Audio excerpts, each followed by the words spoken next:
और सबसे पहले आपको बताएं, अमरीकी सदर डोनाल्ड ट्रंप ने वजीर आजम शहबाज शरीफ और फील्ड मार्शल आसिम मुनीर को एक बार फिर खिराज तहसीन पेश करते हुए उन्हें अजीम शख्सियात करार दिया है। ट्रंप ने कहा, शहबाज शरीफ अजीम इंसान हैं। फील्ड मार्शल आसिम मुनीर को इसलिए फील्ड मार्शल बनाया गया कि वो ज़बरदस्त फाइटर हैं। अमरीकी सदर डोनाल्ड ट्रंप ने बताया कि मोदी को फ़ोन पर जब कहा कि अमरीका इंडिया से तिजारती डील नहीं कर सकता, तो मोदी ने कहा, नहीं, अमरीका को भारत से तिजारती डील ज़रूर करनी चाहिए। जिस पर मोदी से कहा, हम इंडिया से तिजारती डील इसलिए नहीं करेंगे कि वो पाकिस्तान के साथ जंग कर रहा है। इस पर मोदी ने फिर कहा कि वो लड़ेंगे। ट्रंप ने कहा कि मोदी के इस मुख्तलिफ अंदाज के जवाब पर उन्होंने सोचा, क्या ये वही शख्स है जिसे वो जानते थे? लेकिन फिर ठीक 2 दिन बाद उन्होंने फ़ोन करके कहा वो समझते हैं और जंगबंदी हो गई। ट्रंप के मुताबिक जंगबंदी के लिए पाकिस्तान को जब कॉल की तो पाकिस्तान का भी पहला जवाब यही था कि नहीं, आप हमें इंडिया के साथ लड़ने दें। ट्रंप ने कहा, दुनिया को पता है कि ये लोग कितने लड़ाके हैं, बहुत ताकतवर लोग हैं, मगर फिर 2 दिन बाद वहां जंग बंद हो गई, लोगों का मरना बंद हो गया। इस्तांबुल में पाक अफगान मुज़ाकरात नाकाम हो गए। तमाम तर शवाहिद दिए जाने के बावजूद अफगान वफ़द ने सरहद पार दहशतगर्दी रोकने की जमानत देने से इनकार कर दिया। चमन में पाक अफगान सरहद बाब दोस्ती, खैबर में तोरखम तिजारती गुजरगाह, जनूबी वज़ीरिस्तान में अंगूर अड्डा, शुमाली वज़ीरिस्तान में गुलाम खान सरहद के अलावा खरलाची सरहद 18वें रोज़ भी दोतरफा तिजारत के लिए बंद रहे। वज़ीर दिफा ख्वाजा आसिफ ने इस्तांबुल मुज़ाकरात की नाकामी पर कहा कि काबुल तसादुम का रास्ता अपना रहा है तो ऐसा ही सही, अमन के लिए पुरखुलूस कोशिश की, लेकिन अगर तालिबान अपनी लगाम दिल्ली के हवाले कर ही रहे हैं तो कुछ नहीं किया जा सकता। अफगान सरजमीन से हमला हुआ तो भरपूर जवाब दिया जाएगा। तालिबान को दोबारा गारों में धकेलने की सलाहियत रखते हैं। किसी ने इस्लामाबाद पर नजर डाली तो उसकी आंखें निकाल देंगे।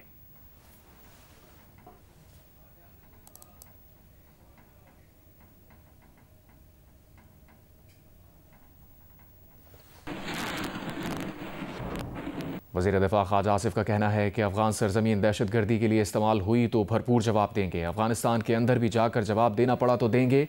काबुल ने तसादुम का रास्ता अपनाया है, ऐसा है तो फिर ऐसा ही सही।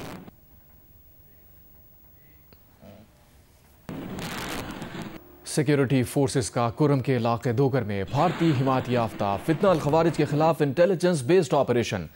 कार्रवाई के नतीजे में 7 भारतीय सरपरस्ती याफ्ता खवारिज हलाक कर दिए गए। फायरिंग के तबादले के दौरान कैप्टन नोमान सलीम समेत 6 बहादुर जवानों ने जामे शहादत नोश किया। ISPR के मुताबिक सिक्योरिटी फोर्सेस का कुरम के इलाके दोगर में भारतीय प्रॉक्सी याफ्ता फितना अल खवारिज के खिलाफ खुफिया इत्तला की बुनियाद पर ऑपरेशन। सिक्योरिटी फोर्सेस की बरवक्त और मौसर कार्रवाई के नतीजे में 7 खवारिज हलाक कर दिए गए। फायरिंग के तबादले के दौरान कैप्टन नोमान सलीम और दीगर 5 बहादुर जवानों ने जामे शहादत नोश किया। कैप्टन नोमान सलीम एक बहादुर और नौजवान मेडिकल ऑफिसर थे। कैप्टन नोमान महाज पर मेडिकल खिदमात सरअंजाम देने के साथ साथ दलेराना अंदाज में लड़े और जामे शहादत नोश किया। हवलदार अमजद अली, नायक वकास अहमद, सिपाही एजाज अली शोहदा में शामिल हैं। सिपाही मोहम्मद वलीद, सिपाही मोहम्मद शहबाज ने भी जामे शहादत नोश किया। ISPR के मुताबिक सिक्योरिटी फोर्सेस और कानून नाफिज करने वाले इदारे अज़्म इस्तेहकाम के साथ इंसदाद दहशतगर्दी की मुहिम पूरी कुव्वत से जारी रखे हुए हैं ताकि मुल्क से बैरूनी हिमायत याफ्ता दहशतगर्दी के नासूर का मुकम्मल खात्मा किया जा सके।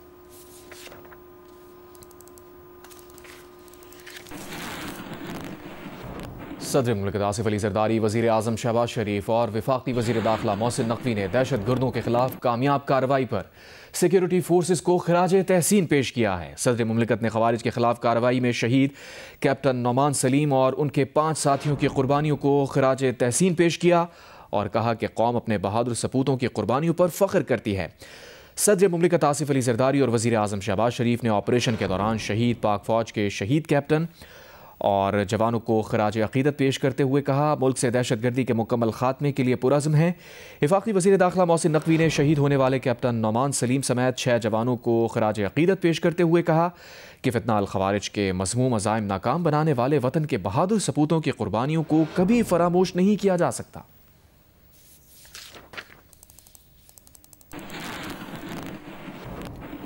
आगे बढ़ते हैं। आज़ाद कश्मीर के वज़ीर आज़म के लिए चौधरी यासीन और लतीफ़ अकबर मजबूत उम्मीदवार।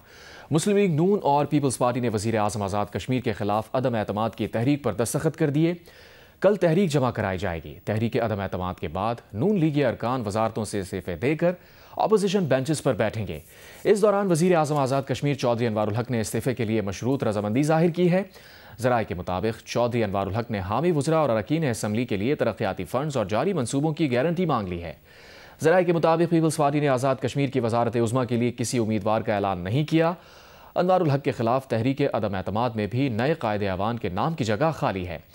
आसिफ जरदारी का खुसूसी एलची नए वज़ीर आज़म के नाम का सील बंद खत लेकर मुजफ्फराबाद जाएगा। तहरीक अदम एतमाद जमा कराने से कबल नए कायदे अवान का नाम दर्ज किया जाएगा। वज़ीर आज़म आज़ाद कश्मीर के खिलाफ तहरीक अदम एतमाद में ही नए कायदे अवान का नाम लिखना लाजिम है।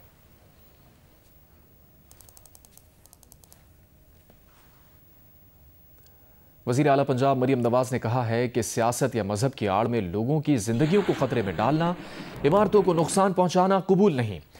तमाम मजहबी जमातों को खुद को ऐसे जत्थों से अलहदा करना है। लोगों को भीड़ चाल के बजाय सीधे रास्ते पर लाना है। फितनों की निशानदेही करना उलमा कराम समेत हम सब की जिम्मेदारी है। लाहौर में उलमा कराम से गुफ्तगू में वज़ीर आला पंजाब ने तहरीक लब्बैक के सील किए गए मदारिस और मसाजिद मुफ्ती मुनीबुर रहमान के हवाले करने का ऐलान कर दिया। जब फ़लस्तीन में लोग खुशी मना रहे थे, यहाँ पर ऐलान किया गया कि हम इस्लामाबाद पे चढ़ाई करेंगे फ़लस्तीनियों के लिए जो खुशी मना रहे थे। तो मुझे ये बताइए कि क्या ये आप जेन्युइनली ये समझते हैं कि फ़लस्तीनियों के लिए वो मुज़ाहरा किया गया था या मुज़ाहरा प्लान किया गया था? और हमने तो इतना बड़ा ये हंगामा चला, मैंने एक बार मैंने किसी उस शरपसंद जमात के एक शख्स से भी फ़लस्तीन के बारे में एक जुमला नहीं सुना। अगर सुना तो यही सुना कि मार दो, यही सुना कि इनको छोड़ना ना, इनको घरों में जाने ना देना। वो सिर्फ एक शरपसंद जमात नहीं है, उसने लोगों के जहनों में को जहर आलूद किया है। उसने लोगों को ये बताया है कि ये मज़हब की बात है, हालांकि वो मज़हब की बात नहीं है। तमाम मजहबी जमातों को उससे अपने आप को अलहदा करना है और उनके जो फॉलोअर्स हैं, जिसके अंदर बहुत कोई इनोसेंट लोग भी हैं जो दीन की मोहब्बत में एनालाइज किए बगैर एक भेड़ चाल के पीछे चल पड़ते हैं, उनको सही रास्ते पे लाना, उनको दीन का असल रूह समझाना, उनको इश्क़ नबी सल्लल्लाहु अलैहि वसल्लम की असल रूह समझाना, ये आप सबका फरीज़ा है। जब आप दरमियानी बात करेंगे तो लोगों के दिमाग में शकूक और शबाहत जो है वो जन्म लेंगे। लोगों को क्लैरिटी के साथ नहीं पता चलेगा कि कौन दीन को रिप्रेजेंट करता है और कौन दीन की आड़ में जो है वो अपने जो मज़मूम मकासद हैं उनको आगे बढ़ा रहा है। फितने की निशानदेही करना। चेयरमैन तहरीक इंसाफ बैरिस्टर गौहर खान ने कहा है कि अफगानिस्तान से कशीदगी में तहरीक इंसाफ रियासत पाकिस्तान के साथ खड़ी होगी। प्रोग्राम कैपिटल टॉक में बैरिस्टर गौहर ने कहा, गजा में पाकिस्तानी फौज भेजने का मसला एक संजीदा मामला है और इस मामले पर पार्लियामेंट में बात होनी चाहिए। खुदा न खास्ता अगर अफगानिस्तान के साथ सीज़ फायर ख़त्म हो जाता है और दोबारा झड़पें शुरू हो जाती हैं तो तहरीक इंसाफ किस तरफ खड़ी है? अगर कोई मुल्क डायरेक्टली अटैक करता है या वो प्रॉक्सी वार में पाकिस्तान के ख़िलाफ़ शामिल होकर के पाकिस्तान पे कोई अटैक करेगा तो इसमें से कोई दो राय नहीं है कि पाकिस्तानियों की तरफ पाकिस्तान तहरीक इंसाफ भी हमेशा पाकिस्तान ही के साथ खड़ी रहेगी और हम खड़े थे भी जब इंडिया का वार हुआ। So Afghanistan is not different for us. उसमें भी अगर कोई ऐसी सूरत हाल हुई हम पाकिस्तान के साथ ही खड़े होंगे। क्या पाकिस्तानी फ़ौज को गजा भेजना चाहिए? ये बहुत सीरियस इशू होगा अगर ऐसा है तो the best forum is parliament. और लेकिन मेरा ज़ाती ओपिनियन यही है कि नहीं, किसी सूरत नहीं, हमें वो नहीं। कराची की सड़कों पर 3 दिन में 11,000 से ज़ायद ई चलान, 1,755 चलान ओवर स्पीडिंग पर किए गए। शहरी हैरान व परेशान हैं। उनका शिकवा है कि हुकूमत ने मुख्तलिफ शाहराहों पर कैमरे और डिवाइसेस तो लगा दी मगर कहीं भी रफ्तार की हद या चलान की जद में आने वाली दीगर खिलाफ वर्जियों के बारे में बैनर्स या साइन बोर्ड नहीं लगाए। इस तरह अंधाधुंध चलान किए गए तो सारी कमाई चलान भरने में चली जाएगी। रिपोर्ट कर रहे हैं दानियाल सैयद। कराची में ट्रैफिक पुलिस की जानिब से ई चालान का बाकायदा तौर पर आगाज़ तो हो गया और रोज़ाना की बुनियाद पर हज़ारों चालान भी हो रहे हैं जिनकी मद में करोड़ों रुपए हुकूमती ख़जाने में जमा किए जा रहे हैं। लेकिन ट्रैफिक कवानीन क्या है और उनकी पासदारी किस हद तक मुमकिन बनाई जा सकती है और शहरियों को किस हद तक आगाही हासिल है, आइए शहरियों से जानते हैं। ओवर स्पीडिंग का आपको पता है कितनी स्पीड से ज़्यादा चलाओगे मोटरसाइकिल तो तुम्हारा चालान हो जाएगा? नहीं पता। आपको पता है मोटरसाइकिल 60 की स्पीड से चलानी है, वरना जो कैमरे लगे हैं उनसे चलाना आपके घर पर आएगा। आपको आगाही हासिल है या नहीं? नहीं, स्पीड की आगाही हासिल नहीं है और ना के शारे फैसल पे इस तरह का कोई ना साइन हमने देखा है ना कुछ। कोई आगाही नहीं है, लोगों को पता ही नहीं है कि क्या करना है क्या नहीं करना है, कितनी स्पीड पे जाना है। ज़ेब्रा क्रॉसिंग में भी कई जगहों पे है, कई जगहों पे नहीं है, मतलब वो मिट चुके हैं बहुत सी जगहों से। लेकिन ये है कि अगर हुकूमत चाहे तो ये सब कुछ सही कर सकती है। रोटे वगैरह सारे सही हो जाए और उसके बाद जो है ना अगर ये चालान करे या वो करे तो बेहतर है। फिर इंडिकेटर लगाओ, कभी बोलते हैं रोड लगाओ, इसका चैन कवर लगाओ, सारा एक साथ सामान इकट्ठा कर लो, कागजात भी नाम करा लो। इतने पैसे कहाँ से लाएं भाई? खाने के लिए बड़ी मुश्किल से हो रहे हैं। टाइम तो दे बंदा, या गवर्नमेंट को ऐसी फैसला दे हमें किस्तों में काम करा दे।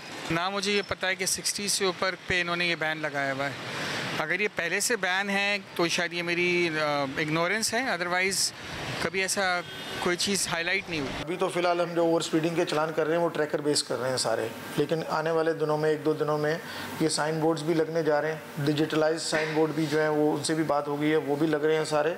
और आगाही मुहिम तो वैसे आपके तवज्जुह से बताऊं कि 60 किलोमीटर पर आवर जो है शारा फैसल पे और मेन रोडों की दर्जा अव्वल की जो सड़क होती है उसकी स्पीड लिमिट है, और उसके बाद हैवी ट्रैफिक के लिए हमने 30 किलोमीटर पर आवर रखी। वज़ीर आला पंजाब मरियम नवाज़ की हिदायत पर पंजाब की सीनियर वज़ीर मरियम औरंगज़ेब ने मारूफ सूफ़ी गुलकारा आबिदा परवीन से रब्ता किया। मरियम औरंगज़ेब ने कहा, आबिदा परवीन बिल्कुल ठीक और सेहतमंद हैं, उनके बीमार होने की तमाम खबरें बेबुनियाद हैं। आबिदा परवीन की पुरानी अस्पताल की तस्वीर को सोशल मीडिया पर गलत अंदाज में फैलाया गया। वो मुकम्मल तौर पर सेहतमंद हैं, अपनी फ़नी सरगर्मियाँ जारी रखे हुए हैं। सिंध हुकूमत ने कराची में क़य्यूमाबाद से कुरंगी जाने वाले सेनेटर ताज हैदर पुल को आवाम के लिए खोल दिया। सीनियर वज़ीर शर्जील इनाम मेमन का कहना है कि हुकूमत सिंध ने जो वादे किए उन्हें पूरा किया जा रहा है। शारा भुट्टो के बाद आवाम को बड़ा रिलीफ मिलेगा। रिपोर्ट कर रहे हैं नुमाइंदा जियो न्यूज़ समाज जोखिम। कराची के ट्रांसपोर्ट मंसूबों में से एक बड़ा मंसूबा BRT येलो लाइन है। 21 किलोमीटर तवील इस मंसूबे के एक हिस्से में 1.2 किलोमीटर तवील 2 पुल बनने हैं। इनमें पुराना जाम सादिक पुल और उसके साथ एक नया पुल है जो अभी मुकम्मल हुआ है। इन दोनों का नाम सेनेटर ताज हैदर पुल रखा गया है। इस नए पुल में बाइक और पैदल चलने वालों के लिए अलग अलग ट्रैक्स मौजूद हैं और इन दोनों को मजमूई तौर पर 11 अरब रुपए में बनाया जाएगा। सूबाई वजीर ट्रांसपोर्ट शर्जील इनाम मेमन ने डिप्टी मेयर कराची सलमान अब्दुल्ला मुराद के हमरा पुल का दौरा किया। कहा कि हुकूमत अपने वादे पूरे कर रही है। ये ब्रिज आज से पब्लिक के लिए खोल दी गई है।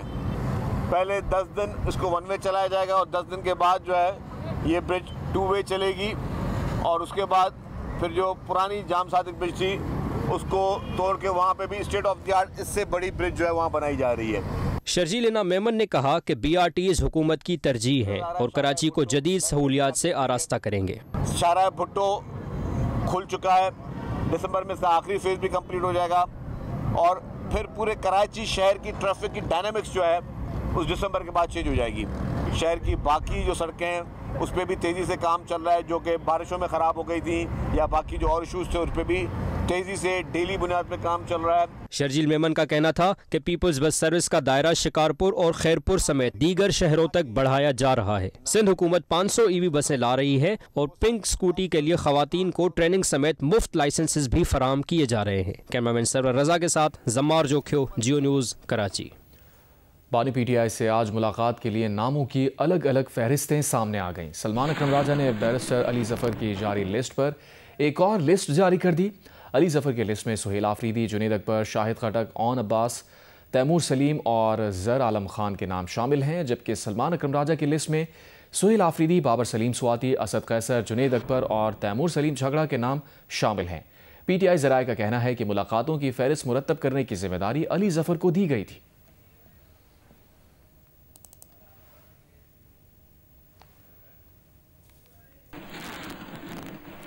वफाकी वज़ीर इत्तलात अता तारड़ का कहना है कि अफगानिस्तान का रिवायती जंग में पाकिस्तान से कोई मुकाबला नहीं, हमने अपने से 4 गुना बड़े दुश्मन को धूल चटाई है।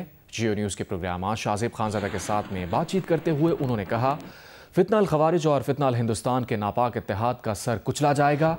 सिफारती उम्मीद हमेशा रहेगी, लेकिन अगर अफगानिस्तान ने खुद हमला किया या उसकी सरजमीन इस्तेमाल हुई तो उसका मुंह तोड़ जवाब दिया जाएगा।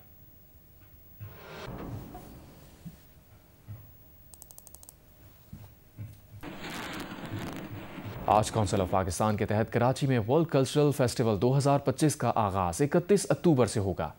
वर्ल्ड कल्चर फेस्टिवल में 141 ममालिक के फनकार शिरकत कर रहे हैं। वर्ल्ड कल्चर फेस्टिवल 7 दिसंबर तक कराची आर्ट्स काउंसिल में जारी रहेगा। मजीद तफसीलात कराची से किरण खान की रिपोर्ट में।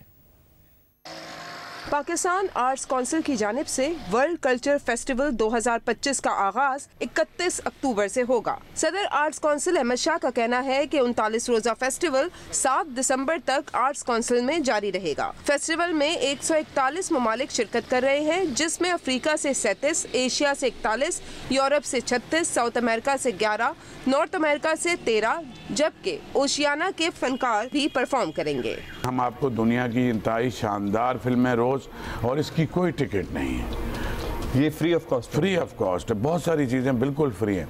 इसके अलावा हमारे पास वर्कशॉप्स हैं जिसकी रजिस्ट्रेशन हो रही है। दुनिया के टॉप लोग वर्कशॉप्स दे रहे हैं, फिल्म पे, म्यूज़िक पे, थिएटर पे, डांस पे, एनवायरनमेंट पे, ग्लोबल पीस पे आर्टिस्ट ही बैठ के बात कर रहे होंगे। अहमद शाह का कहना है कि वर्ल्ड कल्चर फेस्टिवल में 45 थिएटर, 60 म्यूजिक शोज और 25 डांस परफॉर्मेंसेज होंगी।